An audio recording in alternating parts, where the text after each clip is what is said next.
وَيَخَافُونَ رَبَّهُم مِّن فَوْقِهِمْ، یہ لوگ ڈرتے ہیں اپنے رب سے جو ان سے اوپر ہے. تو اس میں بتایا گیا ہے کہ یہ انسان جو ہے نا مکمل کس کے کنٹرول میں ہے؟ اللہ کے کنٹرول میں. اس سے یہ بھی پتہ چلتا ہے کہ بعض لوگ اس میں بڑا غلو کرتے ہیں کہ جس نے یہ کہہ دیا کہ اللہ عرش پر ہے، آسمان پر ہے، تو گویا مکان لازم آ گیا تو وہ گمراہ ہو گیا. قرآن خود جگہ جگہ کہہ رہا ہے بھلا اس سے تم ڈرتے نہیں ہو جو آسمان میں ہے. تو جو اللہ کا مطلب ہے وہی ہمارا مطلب ہے. کوئی آپ سے پوچھے نا کہ تم جب کہتے ہو اللہ آسمان پہ عرش پہ ہے تو یہ تو اللہ کے لیے جہت لازم آ رہی ہے، مکان لازم آ رہا ہے، تو آپ کہو نہیں لازم آ رہا. تو کہ کیوں لازم نہیں آ رہا؟ کہو جب اللہ اپنے بارے میں کہتا ہے کہ میں آسمان میں ہوں، تو جب اللہ کے کہنے سے لازم نہیں آ رہا تو ہمارے کہنے سے بھی لازم نہیں آ رہا. تو پھر ممکن ہے وہ آپ سے سوال کریں، آپ سے یہ پوچھیں کہ جب آپ نے کہہ دیا کہ وہ ادھر ہے، اوپر ہے، تو جہت تو ہو گئی. تو آپ کہیں بھائی نہیں ہوئی. کہیں کیوں نہیں ہوئی؟ کہیں جب اللہ کے کہنے سے اگر ہو رہی ہے تو پھر ہمارے کہنے سے بھی ہو رہی ہے، اللہ کے کہنے سے نہیں ہو رہی تو ہمارے کہنے سے بھی نہیں ہو رہی. تو اللہ اعلم بمرادہ، اللہ نے اپنے بارے میں ہمیں جو بتایا ہے اس کی پوری حقیقت اللہ ہی جانتا ہے. ہم تو وہ الفاظ استعمال کریں گے جو اللہ نے اپنے لیے استعمال کیے.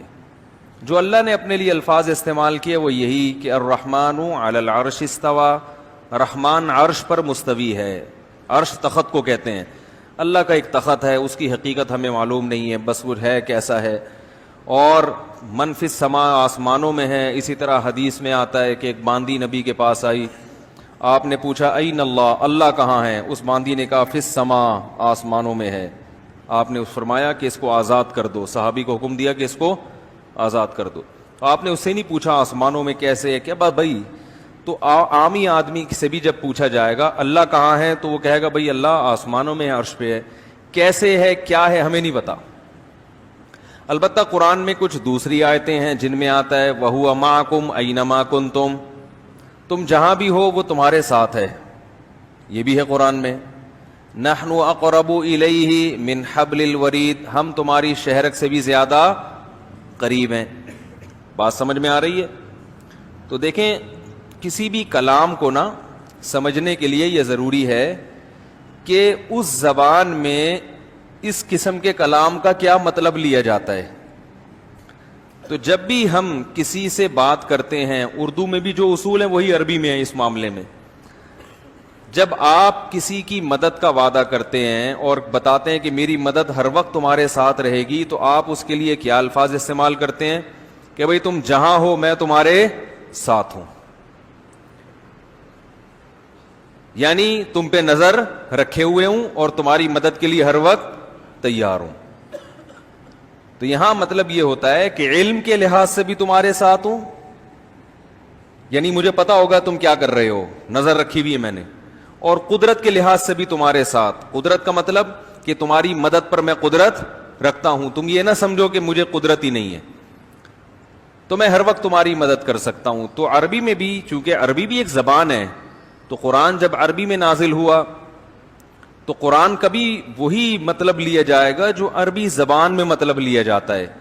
قرآن جب کہتا ہے کہ اللہ کہاں ہے تو اس کا جواب قرآن دیتا ہے عرش پر ہے. لیکن قرآن دوسری جگہ یہ بھی بتاتا ہے کہ ہم ہر وقت تمہارے ساتھ ہیں. تو ان دونوں آیتوں میں تطبیق ایسے ہوگی کہ اللہ کی ذات عرش پر ہے، لیکن علم اور قدرت کے لحاظ سے اللہ ہر جگہ موجود ہے، ہر وقت ہمارے ساتھ ہے. یعنی ہمیں دیکھ بھی رہا ہے، سن بھی رہا ہے.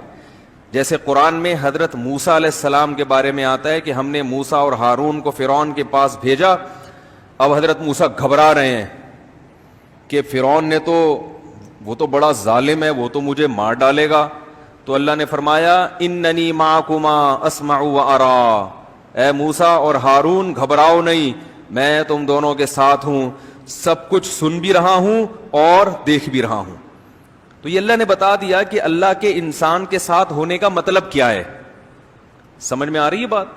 اللہ کے انسان کے ساتھ ہونے کا مطلب کیا ہے یہ قرآن نے خود بتا دیا کہ مطلب یہ ہے کہ میں ہر وقت تمہیں دیکھ بھی رہا ہوں اور ہر وقت سن بھی رہا ہوں. یعنی تمہاری ہر وقت مدد کر سکتا ہوں، ایک ایک چیز سے باخبر ہوں. اس لحاظ سے اللہ ہمارے قریب بھی ہے. لیکن اللہ کی ذات کہاں ہے؟ عرش پر ہے، لیکن اس کی کیفیت ہمیں معلوم نہیں ہے.